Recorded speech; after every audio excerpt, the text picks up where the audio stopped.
the exciting thing for me is we think about interest rates and we think about sort of macro issues, but really we are investing in a space that is growing so quickly and is so impactful to the broader economy over the next decade that it's really, the demand side is so high that really all we're trying to do is find best companies serving that demand, whether they're enabling research as SomaLogic does, or taking that research and matching it with EMR data like Semaphore does to deliver better care, or ultimately like companies like Relay and other drug developers like Fate taking that insight and technology and applying it to transforming disease through new therapies.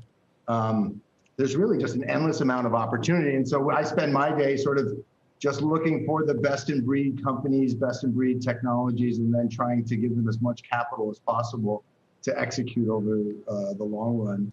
We've been doing it in this fund for 10 years. I've been at it for about 20 professionally since business school, and then actually grew up in a family that's been doing it since the early 80s.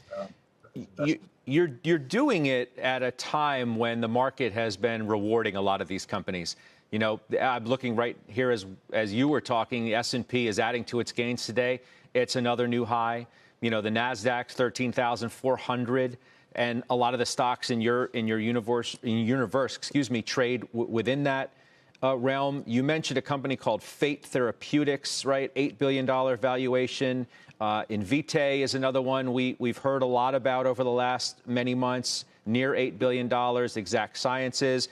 You have a lot of stocks in the Cathie Wood universe, right, in the ARK funds, which are really front and center for what we've been speaking about over the last many weeks. Are you concerned about the way that those stocks have been trading of late?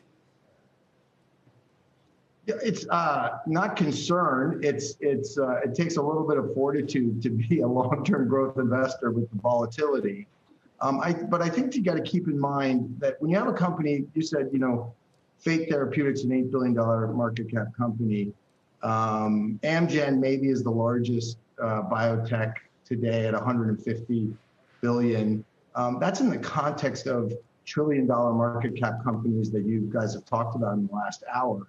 And these companies, when successful, transform an industry, healthcare industry, that's spending $3 trillion plus a year in expenditures that are largely going to managing chronic disorders that have progressed and have very little treatment and opportunity and a lot of inefficiency. So I feel like you got to put the numbers in context. Certainly, $8 billion is not a small number, but in the context of the impact that companies like Invitae or Fate have or potentially will have, it's really quite small. Do you feel like we're in the midst of a re-rating, though, of a lot of those stocks by virtue of where rates have gone and the multiples are compressing for obvious reasons relative to what rates are doing?